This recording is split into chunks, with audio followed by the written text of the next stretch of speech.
भगवान श्री कृष्ण गीता में कहते हैं कि जो भक्त मुझे जिस रूप में भजता है मैं भी उसे उसी रूप में भजता हूँ, अर्थात उसी रूप में उसे फल देता हूँ।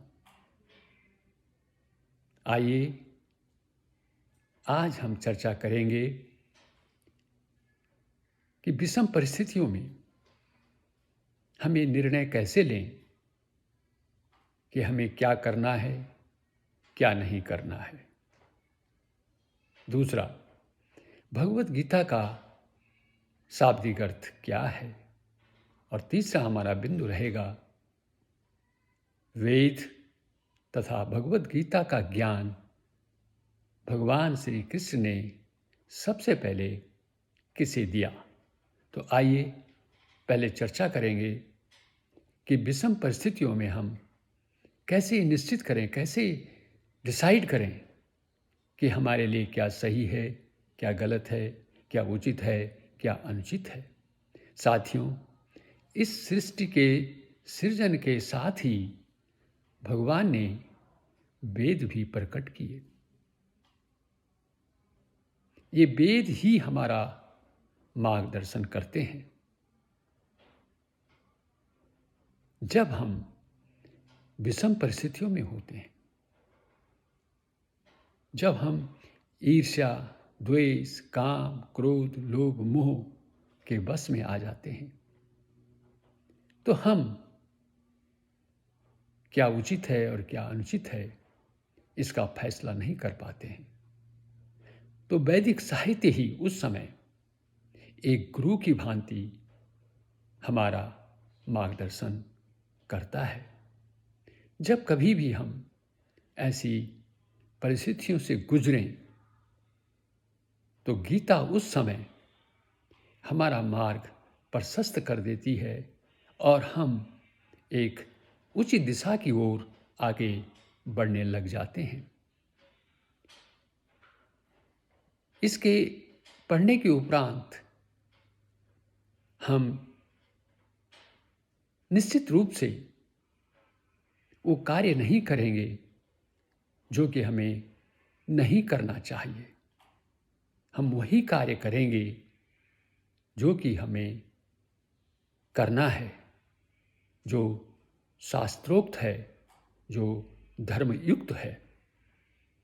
तो वैदिक साहित्य का हमारे लिए, हमारे जीवन में अत्यंत महत्व है। दूसरा बिंदु आज का हमारा है भगवत गीता का शाब्दिक अर्थ। श्रीमद् भगवत गीता 3 शब्दों से मिलकर बना एक समासयुक्त शब्द है। जब आप श्रीमद् भगवत गीता को अलग अलग शब्दों में लिखेंगे, इसका संधि विच्छेद करेंगे, तो ये बनेगा श्रीमत् भगवत और गीता। श्रीमत् जो इसका अंत वाला जो त है वो हलंत होता है, जिसको हम आधा त कहते हैं। इसी तरह से भगवत जो भगवत में अंतिम अक्षर होगा वो भी हलंत त है, आधा त है। अब इन दोनों शब्दों के बाद श्रीमत में भी आधा त है और भगवत में भी आधा त है, लेकिन जब हम इसको मिलाकर पढ़ते हैं तो ये दो पढ़ते हैं। हम पढ़ते हैं इसको श्रीमद् भगवद गीता। जब हम एक अक्षर, एक समास शब्द पढ़ेंगे इसको, तो पढ़ेंगे इसे श्रीमद् भगवत गीता। तो तौ जो हलंत है, जो आधा है, ये दो में कैसे बदल गया है? संस्कृत व्याकरण के नियम के अनुसार जो हलंत तौ होता है, ये अन्य वर्ग के तीसरे या चौथे अक्षर से जब मिलता है तो ये दौ में बदल जाता है। जैसे श्रीमत का जो अंतिम हलंत तौ है, ये भगवत भौ से मिला, प फ ब भ, तीसरा है चौथा, तो चौथा वर्ण हो गया भ। तो ये त किस में बदल गया? आधा त द में बदल गया, इसलिए बना श्रीमद् भगवत। भगवत का जो आधा त है ये गीता के साथ मिला, तो ये आधा त भी द में बदल गया और ये बन गया भगवद गीता।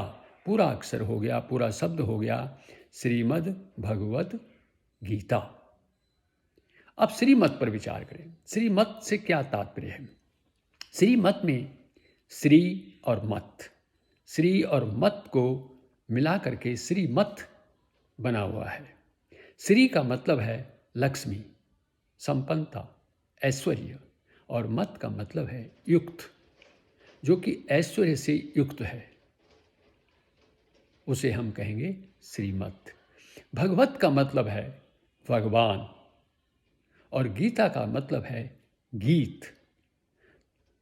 इस श्रीमद् भगवत गीता का इस प्रकार अर्थ बनता है ऐश्वर्यों से युक्त भगवद गीता, ऐश्वर्यों से युक्त भगवान के गीत। तो ये तो श्रीमद् भगवत गीता का शाब्दिक अर्थ है।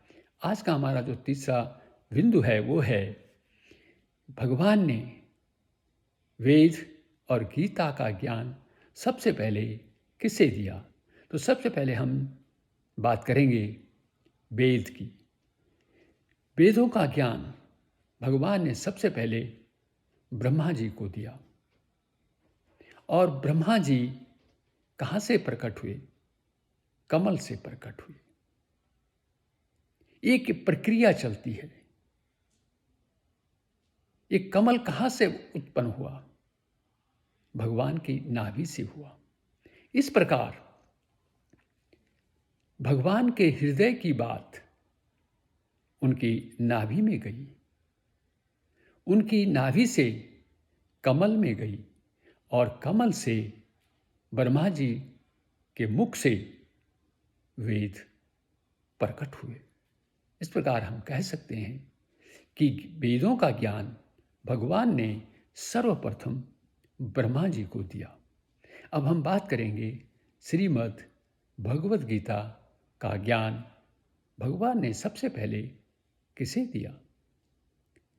भगवान श्री कृष्ण गीता में कहते हैं अर्जुन से कि यह ज्ञान मैंने सबसे पहले सूर्य देव को दिया, हजारों वर्ष पहले। सूर्य देव ने इसे अपने पुत्र मनु को दिया, जो कि मनुष्यों के जनक हैं, मनुष्यों के पिता हैं। मनु से ही मनुष्य बना है। और मनु ने इसे भगवान श्री राम के पूर्वज राजा इक्ष्वाकु को यह ज्ञान दिया। लेकिन समय के छिन्न भिन्न हो जाने के कारण, समय के छिन्न भिन्न होने के कारण यह परंपरा कहीं टूट गई। इसलिए इस कलयुग के मानव के लिए भगवान श्री कृष्ण ने द्वापर युग के अंत में भगवत गीता का ज्ञान पुनः अपने सखा, अपने पार्षद अर्जुन को दिया। साथियों, ये जानकारी अगर आपको अच्छी लगे, पसंद आए, तो लाइक करें, सब्सक्राइब करें इस वीडियो को। अगले वीडियो में मिलेंगे किसी अन्य जानकारी के साथ। धन्यवाद।